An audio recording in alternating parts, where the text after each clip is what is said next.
साथियों, एक बहुत बड़ी गलतफहमी चंद्रमा के रत्न मोती को लेकर के है। एक तो ये कि इसको कोई भी धारण कर सकता है। बड़ा साधारण सा ये रत्न है। किसी प्रकार का इसका कोई साइड इफेक्ट नहीं है। ज्यादा से ज्यादा व्यक्ति को शांत करने का ही कार्य करेगा।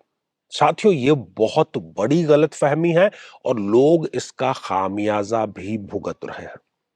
बिल्कुल सिंपल और सीधा सा सिद्धांत तो है कि यदि आपकी लग्न कुंडली में चंद्रदेव योग कारक है, अच्छे स्थान पर प्लेस्ड है, शुभ रिजल्ट प्रदान कर रहे हैं, केवल और केवल इसी अवस्था में आप मोती धारण कर सकते हैं। यदि वो मारक है, अशुभ है, पीड़ित है, गलत रिजल्ट प्रदान कर रहे हैं, तो भूल करके भी आपको मोती धारण नहीं करना है, बल्कि इस अवस्था में आपको चंद्रमा के दान करने चाहिए। साथियों, एक प्रश्न आप स्वयं अपने आप से पूछिए कि आपका जो शत्रु है, जिसने ये ठान रखा है कि आपका नुकसान अधिक से अधिक करना है, क्या आप उसको चौबीसों घंटे अपने साथ में लेकर के बैठेंगे? बिल्कुल नहीं। जितनी दूरी आप उससे बना करके रखेंगे, उतना ही आपका फायदा है। तो जो ग्रह हमारे लिए ठीक नहीं है, अशुभ है, उससे हमें दूरी रखना है। दूरी कैसे रखते हैं? उसका दान करके। और शुभ है तो हम उसको 24 घंटे उंगली में धारण करके रखते हैं, ताकि उसकी जो शुभ रश्मियां है वो हमें शुभ रिजल्ट प्रदान करें। साथियों, कई लोगों ने ये पूछा था कि मेरा चंद्रमा पीड़ित है, तो मोती धारण करने से क्या ये ठीक हो जाएगा? बिल्कुल ऐसी गलती मत करना, ये आत्मघाती कदम होगा। साथियों, जब भी किसी की जन्म पत्रिका में मोती, चंद्रमा जिसको हम कहें, वो पीड़ित अवस्था में रहता है, तो उसके कुछ सिम्टम्स हैं। वैसे तो विस्तार से हमने इस पर एपिसोड बनाए हैं, लेकिन पुनः यहां पर आपको बता दें कि माता से संबंधित तो कोई ना कोई चिंता सदैव बनी ही रहती है व्यक्ति को। माता के स्वास्थ्य को लेकर के या कोई और दूसरी बात।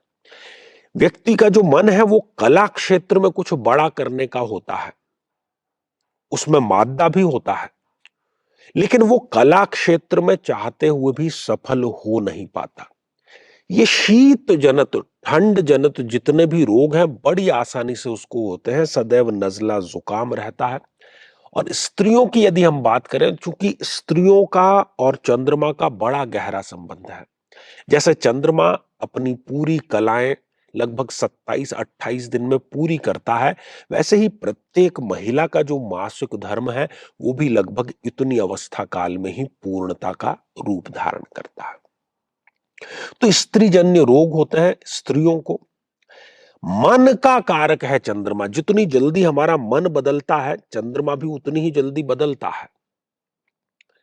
तो मन से संबंधित जितने विकार हैं, रोग हैं, अवस्थाएं हैं, ओवर थिंकिंग, डिप्रेशन, ये सारी चीजें कहीं ना कहीं चंद्रमा की गड़बड़ी की निशानी है। श्वसन तंत्र से संबंधित जितने रोग हैं, वो भी पीड़ित चंद्रमा देता है। दमा भी उसमें शामिल है। तो चंद्रमा यदि पीड़ित अवस्था में है, तो उसके दान करिए। सफेद वस्तुओं के जो दान हैं, वो चंद्रमा के दान कहलाते हैं। दूध और दूध से निर्मित जितनी वस्तुएं हैं, उसके दान चंद्रमा के दान कहलाते हैं। और यदि योग कारक है चंद्रमा, तो आप मोती धारण करें। आपको न केवल रोगों में फायदा होगा, बल्कि वो आपको सुख, समृद्धि और मानसिक शांति भी अवश्य प्रदान करेगा। साथियों, प्रत्येक लग्न में प्रत्येक रत्न को लेकर के हमने चर्चा की है, और यहां आई बटन में आपको उसका लिंक प्रोवाइड करा दिया है। जाकर के जरूर देखें, समझें, जानें और सही डिसीजन लें। आइए साथियों, अब बढ़ते हैं आज के हमारे कमेंट के चरण की तरफ। और आज का जो कमेंट है, ये महेंद्र खरे जी पूछते हैं, गुरु जी, आपने ये तो बता दिया कि मणि और मोती नहीं पहनना है। इन परिस्थितियों में कौन सा रत्न पहनना चाहिए जिससे शारीरिक, मानसिक, आर्थिक लाभ हो? देखिए, आपकी जन्म पत्रिका में जो भी लग्न, और हर एक व्यक्ति की जन्म पत्रिका अलग है।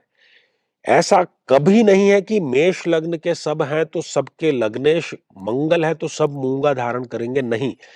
मंगल की प्लेसमेंट क्या है, इसी से निर्धारित होगा कि आपको वो रत्न धारण करना चाहिए या नहीं।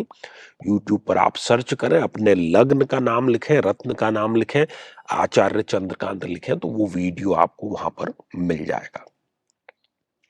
साथियों, यदि आप भी चाहते हैं कि आपकी कुंडली का सूक्ष्म और वैज्ञानिक विश्लेषण हो, तो आगामी समय में मैं स्वयं इन शहरों में उपस्थित रहूंगा। आप समय लेकर के मिल सकते हैं या फिर टेलीफोनिक या वीडियो कॉल के माध्यम से भी आप जुड़ सकते हैं।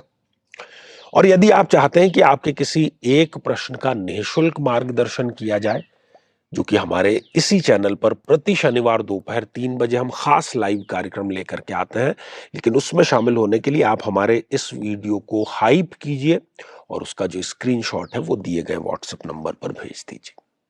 तो आज के लिए केवल इतना ही, और इसी मंगल कामना के साथ में कि आप सभी स्वस्थ, समृद्ध और शांतिपूर्वक जीवन व्यतीत करें।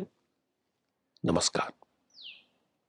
साथियों, कई वर्षों के जन्म पत्र का अध्ययन और लाखों कुंडलियों के अध्ययन के बाद हम ये कह सकते हैं कि यदि किसी की जन्म पत्रिका में चंद्रमा पीड़ित है, तो उसको इस ग्रह की महादशा में इन 9 लक्षणों का, इन 9 कष्टों का, पीड़ाओं का अवश्य सामना करना पड़ता है।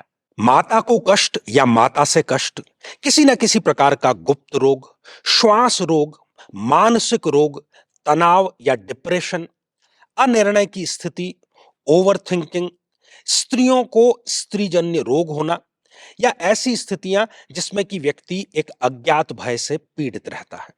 लेकिन साथियों, यदि आप भी इन सभी कष्टों से स्थायी और सटीक मुक्ति प्राप्त करना चाहते हैं, तो उसका तरीका है इस ग्रह की महादशा मंत्र साधना दीक्षा, जो विशेष रूप से आपके नाम, आपकी जन्मतिथि के अकॉर्डिंग की जाएगी।